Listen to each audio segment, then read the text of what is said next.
Era uno de los hombres más influyentes después de Adolf Hitler. Heinrich Himmler, el comandante en jefe de las SS, organizó la brutal persecución de los enemigos políticos del dictador. Bajo el símbolo de la rueda solar se creó su propio imperio dentro del Tercer Reich. Su orden negra, las SS, llevó a cabo crímenes inimaginables en el nombre de Alemania.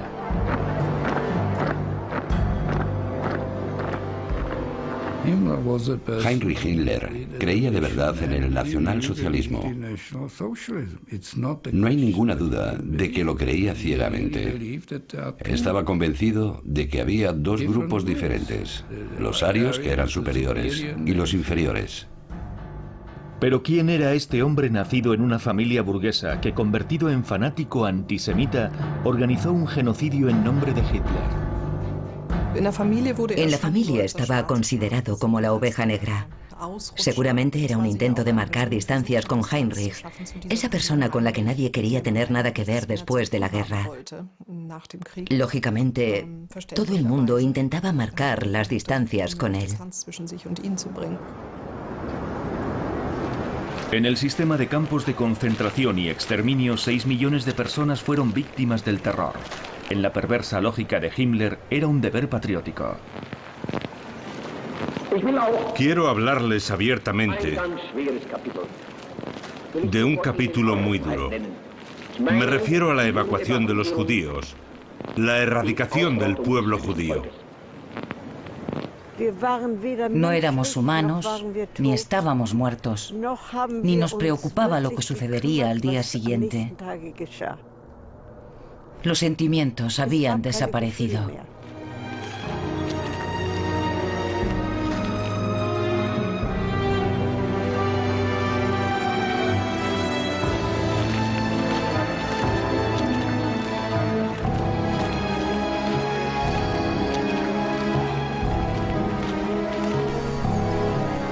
Tras las huellas de su historia familiar, Katrin Himmler visita el campo de concentración de Dachau. Su tío abuelo, Heinrich Himmler, puso en marcha este complejo de campos próximo a Múnich en marzo de 1933. Durante 12 años dirigió el sistema del terror nacionalsocialista y llevó a cabo la aniquilación de los judíos europeos. Cuando las tropas aliadas liberaron el campo en 1945, los horrores del Holocausto salieron a la luz. ¿Cómo fue posible?, se preguntan los estudiosos. ¿Qué convierte a padres de familia en asesinos? Una pregunta especialmente dolorosa para los familiares de los culpables. Durante mucho tiempo, nadie entendía que Heinrich Himmler se hubiese criado en una familia aparentemente normal y culta. Parecía incomprensible que se hubiera transformado en un asesino, en un monstruo. No tenía sentido. Tanto su familia como las SS describían a Heinrich como un hombre cariñoso y preocupado por los demás. Incluso decían que era muy bueno con los niños. Pero eso no lo convertía en una persona simpática, porque también tenía esa otra cara, severa, absolutamente implacable.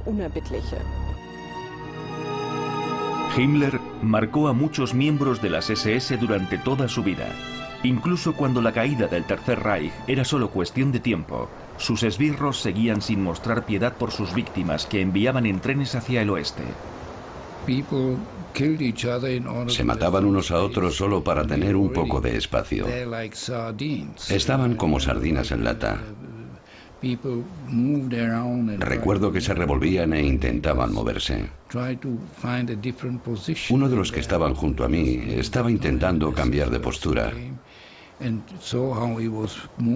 Entonces llegó uno de las SS y al ver que se estaba moviendo, sacó la Parabellum y lo mató.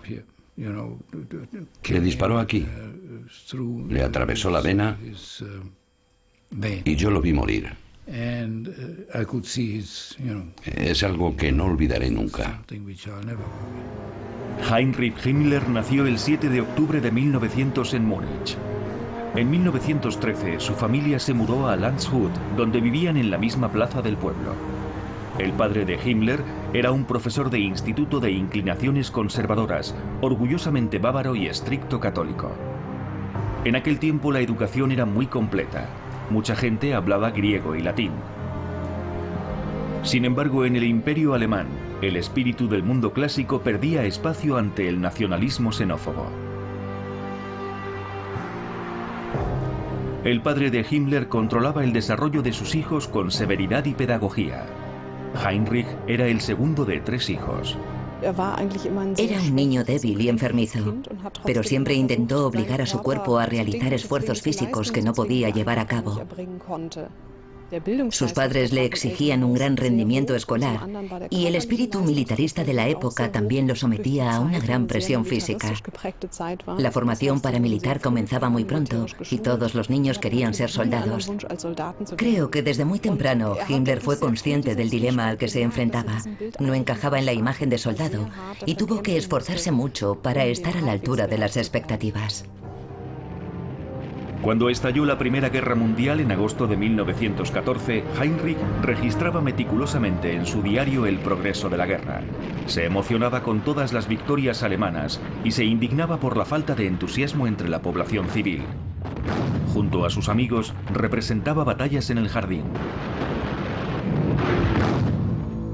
En 1915 comenzó su formación premilitar en la Jugendwehr. Su deseo de ser soldado era cada vez más firme.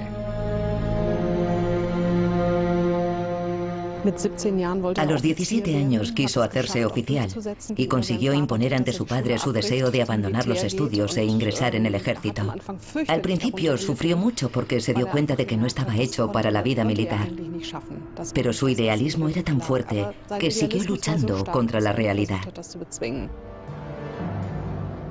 Tras la Primera Guerra Mundial, Himmler empezó a estudiar ingeniería agrícola. También frecuentaba mítines de extrema derecha y se volvió un antisemita fanático. Himmler se dio cuenta de que Adolf Hitler era un buen político, pero no se dejó impresionar por su personalidad. Sin embargo, participó en el intento de golpe de Estado de 1923 en Múnich. Himmler se integró en las SS en 1925. En aquel tiempo la organización era el servicio de seguridad de las reuniones de los nazis. En 1927, Hitler lo nombró segundo del comandante en jefe del escuadrón de protección. Himmler organizó mítines por toda Alemania. Su fanatismo y su capacidad para imponerse impresionan a los líderes del partido. Vivía cerca de Múnich y su esposa Marga tenía una granja de pollos. En 1929 nació su hija Gudrun. La familia consideraba a Heinrich como un idealista alejado de la realidad, pues se mantuvo fiel a sus ideales incluso en los tiempos más difíciles. Cuando Hitler lo puso al mando de las SS, Himmler transformó una organización insignificante en un potente ejército al servicio de los nazis. Desde ese momento se ocupó de que no surgiese en el partido ningún movimiento de oposición a Hitler. A lo largo de los años consideró que su papel era el de un héroe solitario, el de un luchador por la causa del movimiento, por la patria alemana. Se veía como alguien con la voluntad necesaria para salvar a todo el país, para defender posiciones aparentemente perdidas. Pronto llegó a una conclusión. Estaba ofreciendo grandes sacrificios al pueblo, aunque nadie se los agradecía.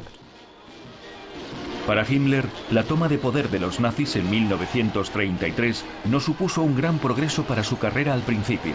Siguió siendo jefe de policía en Múnich, pero en menos de un año tenía el mando de toda la policía política del Tercer Reich. Las SS de Himmler fueron el brutal instrumento que permitió a Hitler afianzarse en el poder. Desde el principio quedó claro que se trataba de un aparato de terror y represión. Perseguía sin compasión a sus rivales políticos y también a las personas que no encajaban en la imagen racial de los nacionalsocialistas, personas que no tenían cabida en la comunidad soñada por motivos racistas o de otra índole. Creo que no le supuso ningún problema moral excluir, perseguir y finalmente asesinar a esas personas. Investigando la historia de su familia, Lucilla Eichengreen viaja desde California a Hamburgo. Allí nació en 1925 con el nombre de Cecilie Landau. Cuando los nazis se hicieron con el poder, estudiaba en la Escuela de las Hijas de Israel. La vida de esta hija de un comerciante de vino judío procedente de Polonia perdió su estabilidad de golpe. Nuestros vecinos nos retiraron el saludo. Los hombres comenzaban a llevar los uniformes. Nos insultaban. Para una niña de 8 años no es fácil de entender. ¿Por qué? ¿Qué había hecho yo? Llamó mi atención la palabra antisemitismo. Quería saber lo que era. La duda me atormentaba. Mi padre no quería explicármelo, pero al final me dijo: es el sentimiento de odiar sin ningún motivo. Pero eso tampoco me aclaró nada. Pero el significado práctico de la palabra está claro para todos. Los judíos no tienen derechos en la Alemania nazi y están marginados por sistema. Cecilie fue testigo del apoyo incondicional del pueblo alemán a la política de Hitler cuando el dictador visitó Hamburgo. La policía estaba presente y las SS también. La gente estaba de pie a los lados de la calle.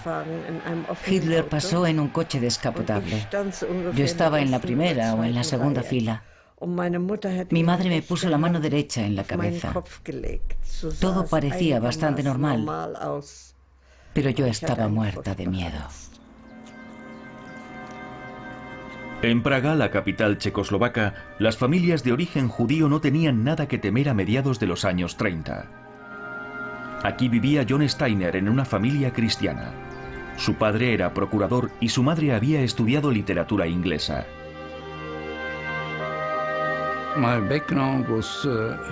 Mi familia era de clase media alta.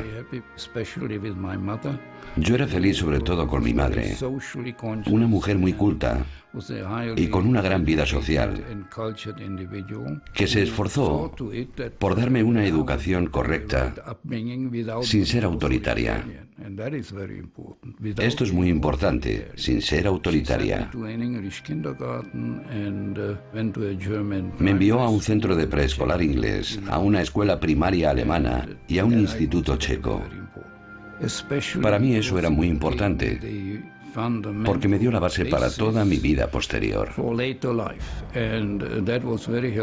Me sirvió de mucho en los campos de exterminio, porque, de lo contrario, no hubiera sido capaz de resistir. Para alcanzar sus objetivos, Heinrich Himmler estaba dispuesto a caer sobre sus mentores y compañeros de partido durante la noche y asesinarlos sin compasión.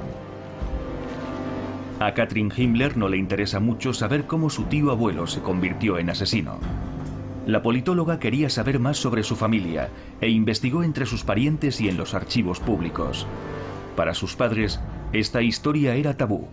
Según ellos, los hermanos de Himmler no se interesaban por la política y habían tenido poco que ver con el nacionalsocialismo. Lo que más me interesaba al principio era la relación entre mi abuelo y Heinrich Himmler.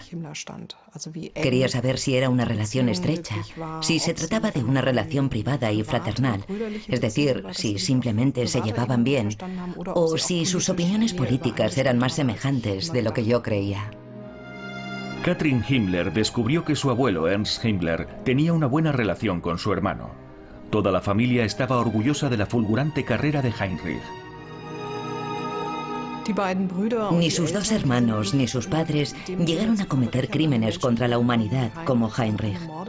No asesinaron a nadie, pero vivían muy cómodos en el sistema. Incluso estaban de acuerdo con los fundamentos del nazismo. Apoyaban firmemente y sin compasión las leyes raciales. Y se esforzaron por llevar a la práctica la ideología nacionalsocialista en su esfera de influencia. Ya de niño, Himmler disfrutaba con la literatura de sangre y suelo. Durante el Tercer Reich se dedicó a buscar sistemáticamente asentamientos germánicos. El germanismo sustituiría algún día al cristianismo, profetizaba el comandante en jefe, que había perdido la fe católica. Recuperó antiguas costumbres paganas, como la celebración de los solsticios. En los megalitos de Externsteine, cerca de Paderborn, los arqueólogos de las SS buscaban sin éxito pruebas de la existencia de un gran imperio germánico.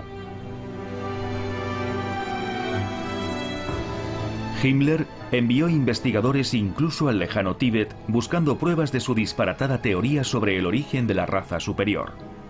El culto al germanismo no pasó de un intento fracasado de construir una nueva visión del mundo.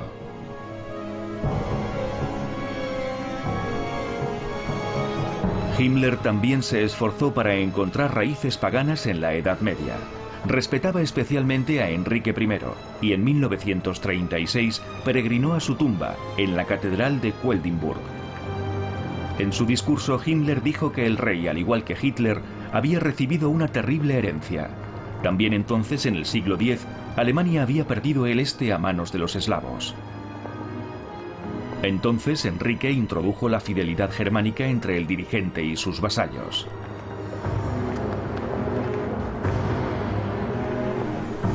Wewelsburg es un modesto castillo situado cerca de Paderborn. Heinrich Himmler lo eligió como centro pseudo-religioso de las SS a mediados de los años 30. En la cripta se conservarían los anillos de la calavera de los mandos de las SS fallecidos. 70 años más tarde, la cúpula sigue mostrando una esvástica. Creo que era muy propio de él crear una organización así, pues siempre le había gustado sentirse en el papel del que lo organiza todo, del que tiene la visión de conjunto. Era muy paternalista, le gustaba cuidar a su gente.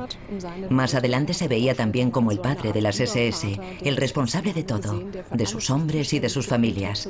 Se ocupaba personalmente de todo. Al mismo tiempo, también le gustaba tener el poder para poder castigar con severidad cuando lo consideraba necesario. Esa doble función, en mi opinión, la había aprendido de su padre. Una figura paternal y benévola, que también sabía ser estricta cuando era necesario. Cuando Himmler se hizo con el mando de toda la policía alemana, ordenó la construcción de los campos de concentración. En esta foto aparece visitando el nuevo campo de Buchenwald, cerca de Weimar.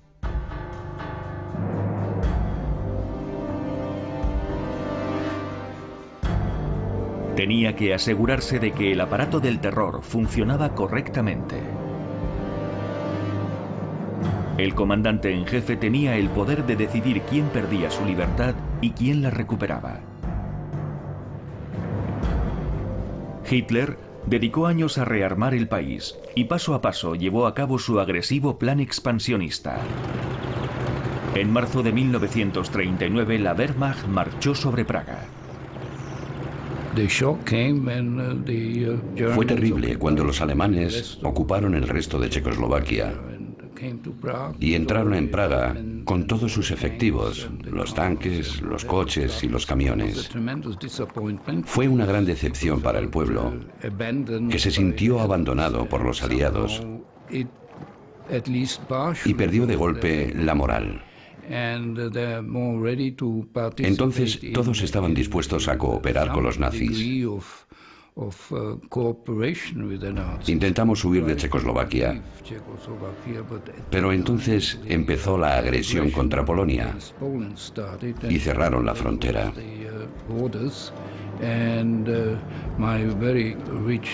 Yo tenía parientes muy ricos que estaban dispuestos a mandarme a un colegio a Inglaterra. Pero cuando iba a irme, cerraron las fronteras y ya no pude huir.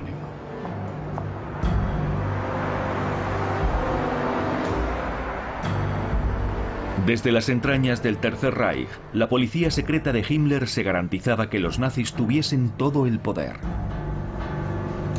En Hamburgo, el centro del terror estaba en el centro de la ciudad. Quien quisiera saber qué había sido de un familiar tenía que acudir en persona a la Gestapo. Al comienzo de la guerra, el 1 de septiembre de 1939, detuvieron a Benno Landau, el padre de Lucy Leichengrin. Mi madre fue muchas veces a solicitar que liberasen a mi padre. Y yo iba con ella. Una vez trajeron a mi padre con un traje a rayas de presidiario y un gorro a rayas. No nos permitieron tocarnos. No hablamos mucho. Fueron solo un par de minutos. Le habíamos llevado una chocolatina y se la pasamos por encima de la mesa. Fue la última vez. Benno Landau fue deportado al campo de concentración de Dachau como extranjero hostil. La familia esperó su liberación hasta el 21 de febrero de 1941. Los agentes de la Gestapo vinieron a nuestra casa con una caja de cigarrillos atada con una goma elástica. La arrojaron sobre la mesa y dijeron: las cenizas de Benjamin Landau.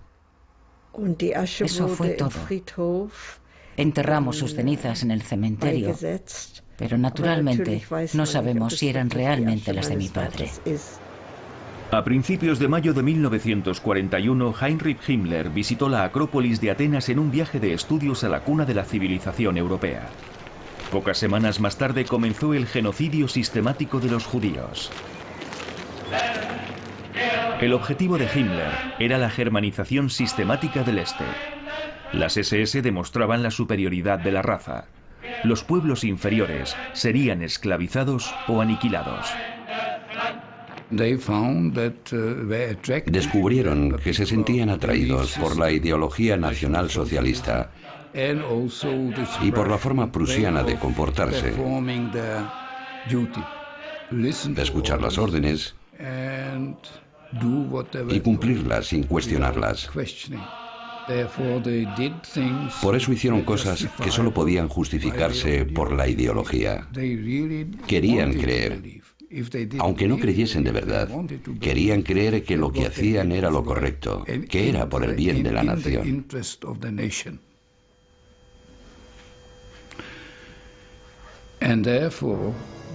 Por eso entraron en esa organización, porque creían que era algo que podían aceptar y disfrutar, algo con lo que se sentirían satisfechos, y les daba la justificación para hacer cosas que de otro modo hubieran sido imposibles. En junio de 1941, el comandante en jefe de las SS comunicó a sus generales de división durante una reunión secreta en el castillo de Wewelsburg que la campaña contra la Unión Soviética era inminente. En su discurso, Himmler manifestó su convicción de que 30 millones de personas serían víctimas de sus monstruosos planes en el Este.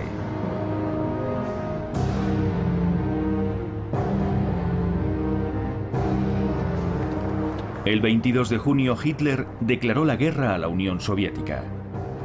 Tanto él como sus seguidores confiaban en una victoria segura debido a la inferioridad de la raza eslava. En pocas semanas hicieron prisioneros a millones de soldados del Ejército Rojo.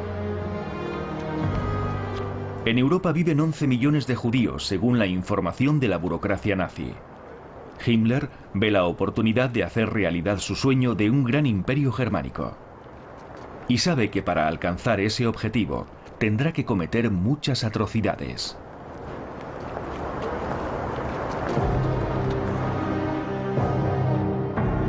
El 14 de agosto de 1941 viajó con una delegación a la ciudad ocupada de Minsk para informarse con los altos mandos de las SS de los progresos de la guerra de aniquilación en el Este.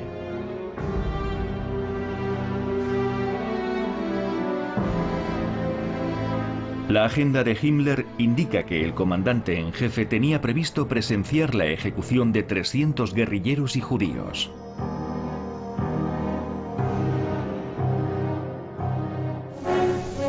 Los rumores cuentan que lo que tenía ante los ojos le hizo encontrarse mal, pero hay otros informes que dicen que se mantuvo al lado de la fosa común con total frialdad y que incluso le indicó a un policía que uno de los prisioneros todavía estaba vivo. El autocontrol es muy importante para Himmler. Desde su punto de vista, las víctimas no tienen derecho a la vida.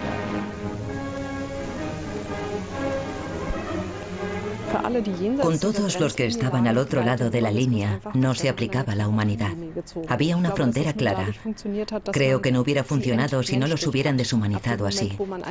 Desde el momento en que deshumanizamos a los miembros de un grupo, desde que dejamos de considerarlos seres humanos, es muy fácil hacerles cualquier cosa. Lo fundamental es esa barrera psicológica.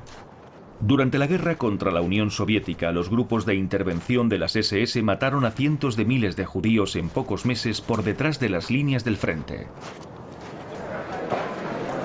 Hasta entonces, en el Tercer Reich, había más de 160.000 judíos. Estaban obligados a llevar la estrella amarilla en público, por lo que quedaban estigmatizados. En otoño de 1941 comenzaron las deportaciones en todas las grandes ciudades. Debían acudir a los puntos de reunión y no podían llevar consigo muchos efectos personales. Allí recibían las normas de comportamiento para su asentamiento en el este. Sala Landau y sus hijas Cecilia y Karin recibieron la orden de evacuación el 21 de octubre de 1941 en Hamburgo.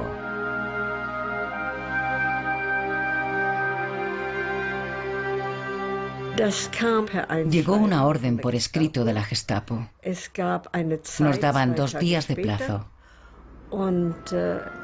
Pensábamos que era algo temporal y confiábamos en volver. Llevábamos muy poco equipaje, solo una maleta por persona. Viajamos en vagones cerrados de tercera clase. Los vagones estaban cerrados por fuera. Y en los estribos de las puertas había soldados o miembros de las SS. Los niños lloraban y estaban muy inquietos. El tren iba muy lento. Supongo que los transportes militares tenían preferencia. De repente se paraba y después volvía a arrancar. En ese tren viajaban 1.150 personas de Hamburgo, de las cuales sobrevivieron 3.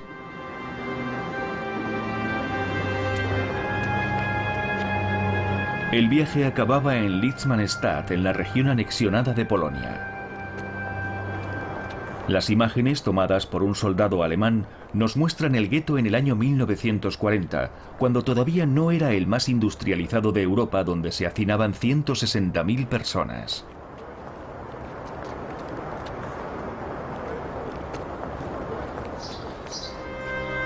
Lucille Eichengreen ha viajado a Lodz para visitar el escenario de su sufrimiento. No tarda mucho en encontrar el barrio donde se encontraba el gueto a su llegada en otoño de 1941.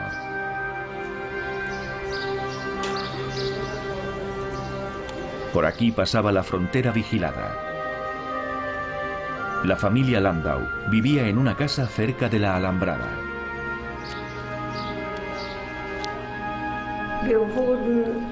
Compartíamos un cuarto del segundo piso con otras 5 personas.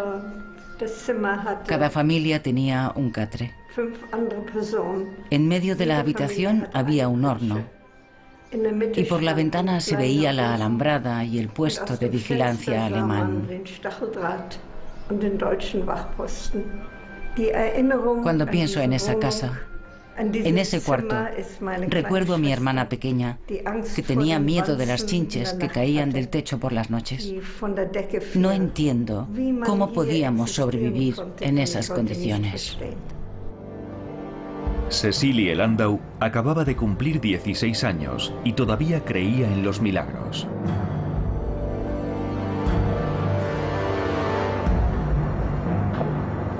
Más o menos al mismo tiempo, Reinhard Heydrich asumió su puesto de gobernador de Bohemia y Moravia en Praga. Heydrich era el principal ayudante de Himmler.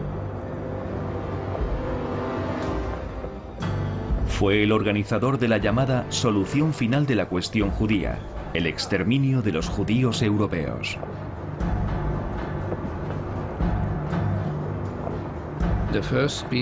Entre las primeras personas deportadas estaba mi tío, que tenía bastante dinero. Hubiera podido huir del país, pero no quiso.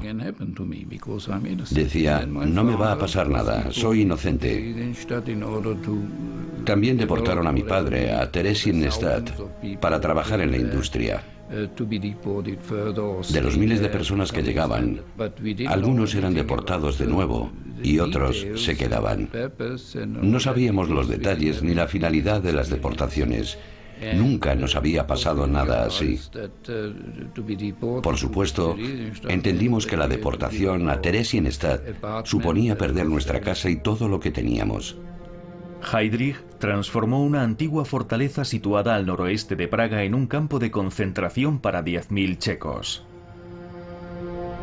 También enviaron allí a judíos ancianos del Tercer Reich.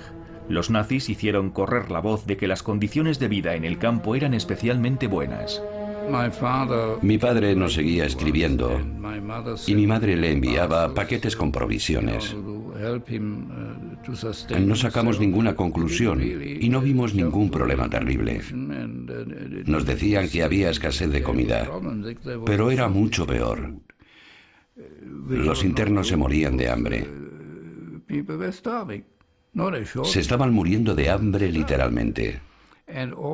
No sabíamos nada de eso, nadie nos decía nada, nadie nos informaba. Eran unas instalaciones nuevas, de las que no se sabía mucho. Lo máximo que llegaban eran rumores. Himmler utilizaba Theresienstadt como escaparate, incluso permitió una visita de la Cruz Roja.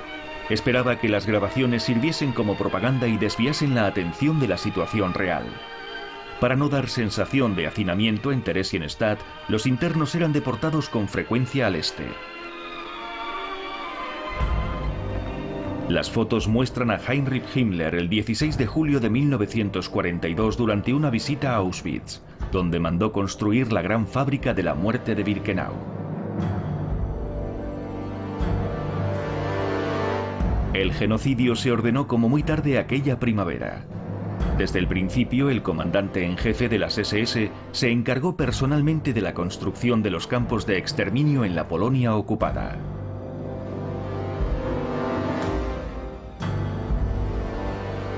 En el gueto de Lodz, el fotógrafo judío Heinrich Ross documentó en secreto la miseria de los habitantes. Se morían de hambre.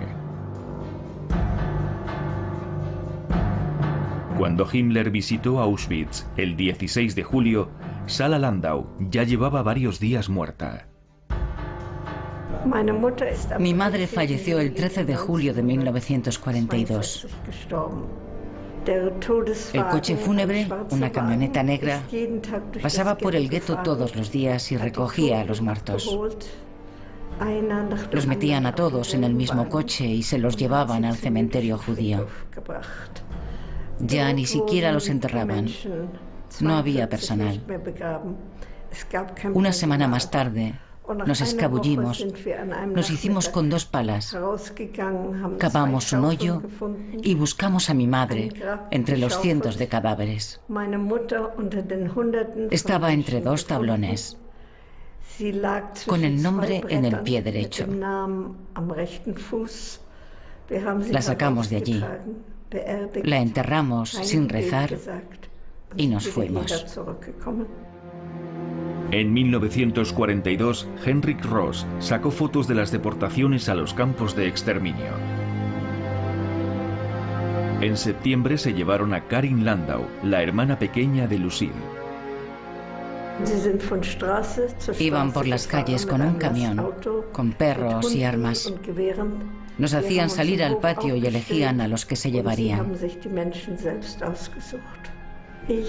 Hacía calor, pero yo le había puesto a mi hermana un abrigo y un gorro y le había maquillado un poco para que pareciese mayor de 12 años. No sirvió de nada. Yo quería ir con ella y la tenía cogida de la mano. Entonces me golpearon en la mano con el fusil y la solté. La obligaron a subir al camión y yo me quedé allí hasta que la perdí de vista. Los alemanes se llevaron a Karin al castillo de Helmno, a 60 kilómetros de allí, donde probablemente murió en la cámara de gas. El campo fue destruido en 1943 y Lucille Eichengreen no sabe dónde está enterrada su hermana Karin. Durante la primavera de 1943, Heinrich Himmler realizó varias visitas al Führer en Obersalzberg. A pesar de la precaria situación del ejército en el este, Hitler estaba decidido a llevar a cabo el genocidio de los judíos europeos. Un acta del 19 de junio recoge los servicios que requería de Himmler.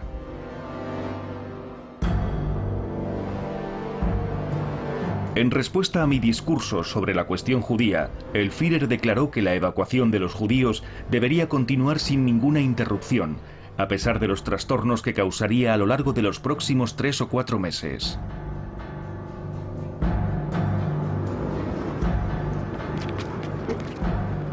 Los esbirros de Himmler registraron el continente de oeste a este.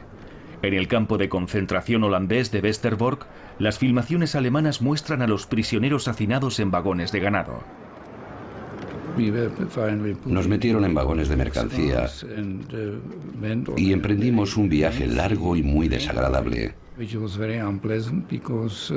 porque no teníamos nada que comer y el hedor era insoportable. Tampoco teníamos mucho que beber, o más bien nada. El viaje era muy largo, muy desagradable, muy doloroso. Muchos perdían los nervios, lloraban, sufrían ataques de histeria. Tardamos varios días en llegar al destino. No sabíamos que estábamos en Auschwitz-Birkenau. Llegamos por la noche y nos trataron muy mal. Nos golpearon y nos metieron en camiones. No nos seleccionaban. Nos enviaron a un barracón y nos dijeron: aquí no vais a seguir viviendo. Si no os esforzáis al máximo, estaréis muertos en 2 o 3 semanas. La chimenea no dejaba de echar humo. Corría el rumor de que gaseaban a la gente.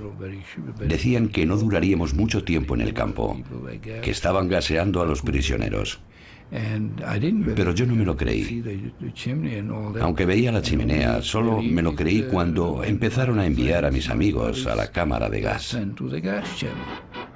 A principios de octubre de 1943, Heinrich Himmler viaja a Poznan para una reunión de la directiva del partido y de las SS.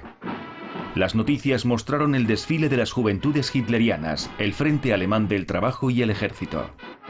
En esos días se produjo uno de los más terribles documentos sonoros de la barbarie nazi.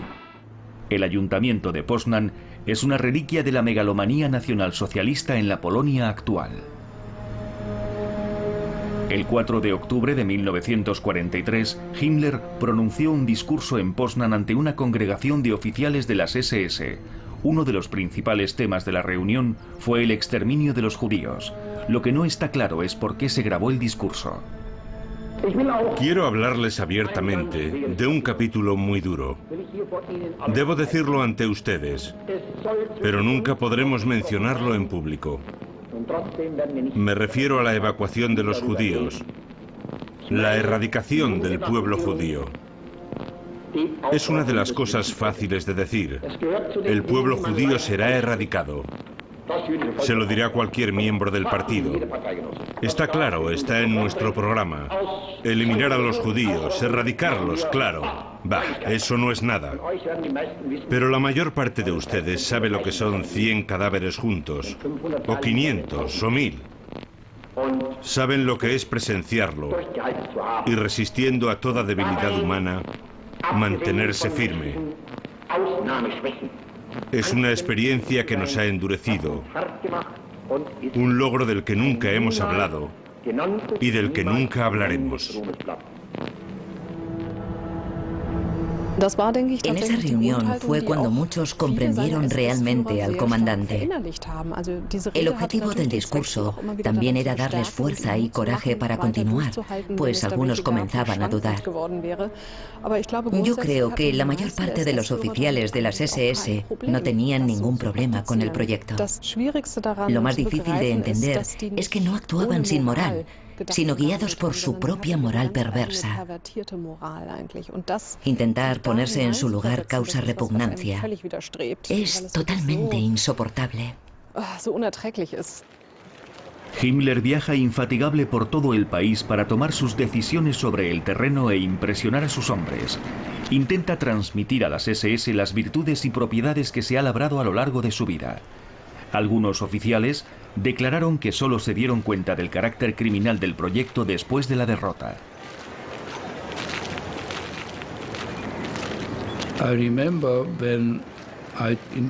Recuerdo que entrevisté a un hombre que tenía un puesto relativamente alto en una parte más intelectual de las SS y me dijo, si no hubiera estado metido en esto, nunca lo habría hecho, nunca habría hecho lo que hice. Siguiendo el ejemplo de otros y la presión del grupo, hice cosas que hoy serían inaceptables. Esa fue la razón. Yo nunca lo habría iniciado. Nunca lo habría permitido. Nunca habría pensado en matar gente o enviarla a las cámaras de gas. Solo en 1944 casi medio millón de judíos húngaros fueron deportados a Auschwitz por orden del comandante en jefe. En su vida privada, Heinrich Himmler es un hombre humilde y familiar. Cuando sus obligaciones se lo permiten, vuelve a su tierra en los Alpes bávaros, donde posee una imponente casa de campo. Katrin Himmler, su sobrina nieta, también viaja al lago Tegernsee, en Baviera, para ver la mansión que los ancianos del lugar todavía llaman la casa de Himmler.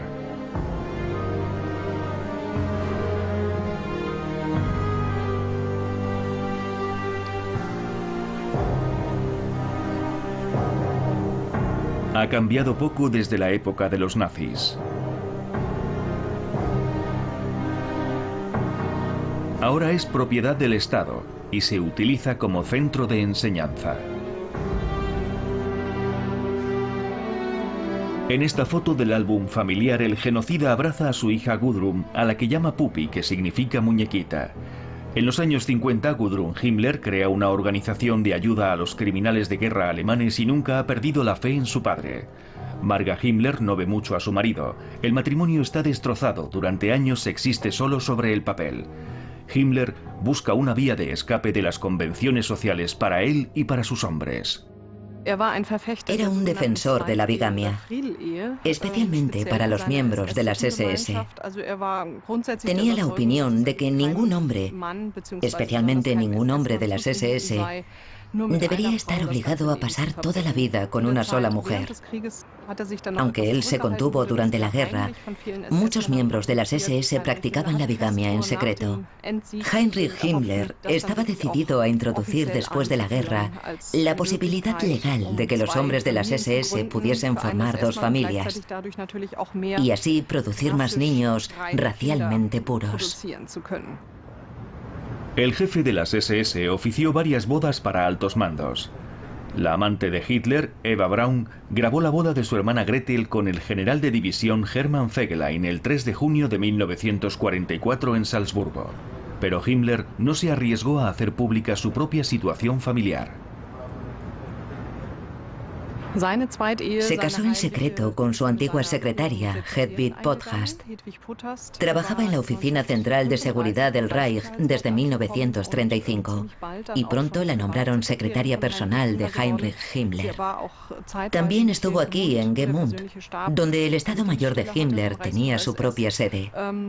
En 1938 o 39 se casaron en secreto y llegaron a tener 2 hijos. Para Hitler, el jefe de las SS se había vuelto indispensable.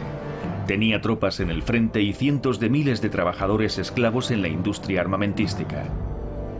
Sin el imperio económico de las SS, los nazis no hubieran podido llevar a cabo la ocupación de media Europa ni seguir luchando en una guerra ya perdida. El 20 de julio de 1944, Hitler sufrió un atentado fallido y la oposición fue brutalmente reprimida. Desde ese momento, Himmler pasó a ser el segundo hombre más poderoso del Tercer Reich. En agosto de 1944, Henrik Ross fotografió el fin del gueto de Lodz.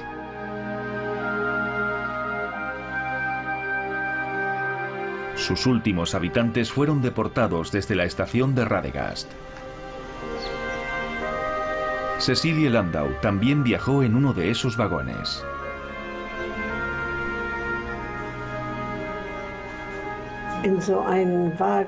Debíamos de ir más de 100 personas en cada vagón. Era agosto y hacía calor. Nos dieron algo de pan y nada de agua. Creíamos que nos llevaban a otro campo, tal vez a un campo de trabajo, pero nos asustamos cuando no nos dejaron llevar nada. ¿Por qué teníamos que irnos sin equipaje, sin saber a dónde ni para qué? Yo ya no creía en nada, ni en el futuro, ni en el pasado, en nada.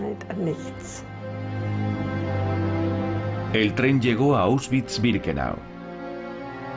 En el andén, los médicos de las SS seleccionaron a los recién llegados.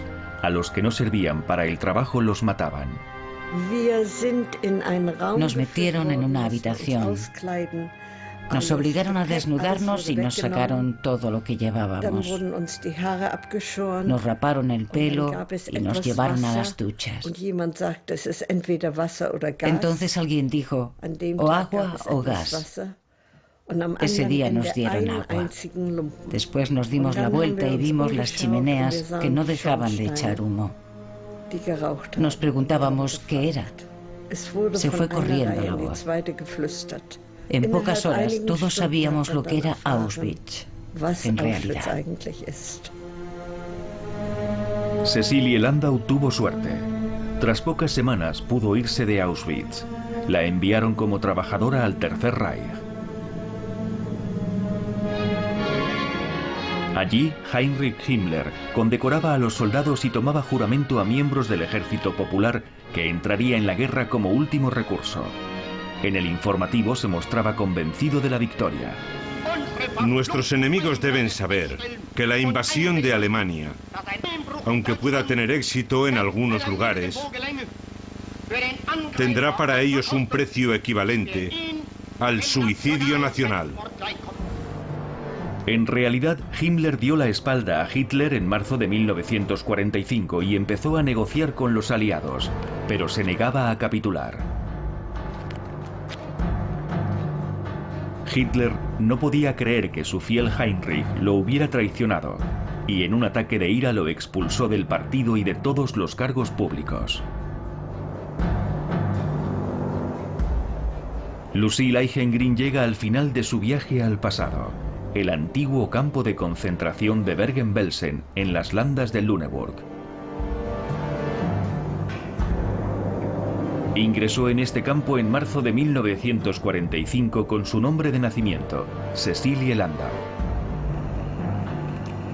Aquí, una vez más, volvió a llevar una existencia miserable.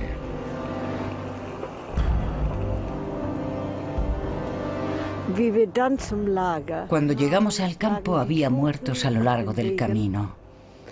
En los barracones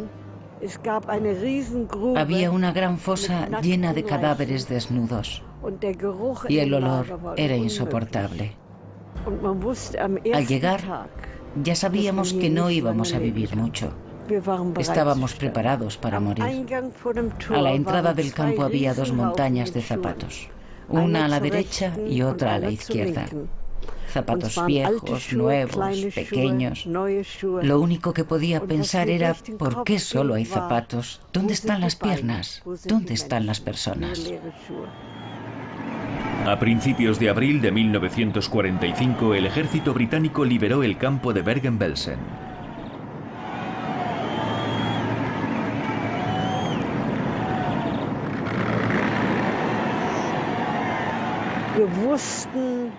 Sabíamos que los ingleses nos habían encontrado y que probablemente era el fin de la guerra para nosotros. Pero la alegría no duró mucho. No dejábamos de preguntarnos dónde estaban nuestras familias, nuestras casas, a dónde íbamos a ir, qué íbamos a hacer. Cuando los americanos tomaron la mansión de Himmler en Gemund en mayo de 1945, su dueño no estaba. Los soldados oyeron la noticia de la capitulación alemana en la radio del salón. Himmler intentó sin éxito aproximarse al nuevo gobierno del almirante Dönitz, pero este no quería tener nada que ver con él. Lo detuvo una patrulla británica vestido de soldado raso. Himmler intentó desentenderse de su responsabilidad y dejar que los demás miembros de las SS cargasen con el castigo. No se entregó diciendo, yo soy el responsable. No se entregó, intentó escapar como tantos otros, disfrazado, con un parche en el ojo. Al final se suicidó como Hitler. Ninguno de ellos estaba dispuesto a admitir que había hecho mal, que lo que había hecho era un crimen. El ejército británico instaló su centro de interrogatorios en Lüneburg. Aunque registraban exhaustivamente a los prisioneros, Heinrich Himmler logró suicidarse con una pastilla de cianuro que había escondido en la boca. El genocida murió tras una dolorosa agonía el 23 de mayo de 1945, a solo 80 kilómetros del campo de Bergen-Belsen.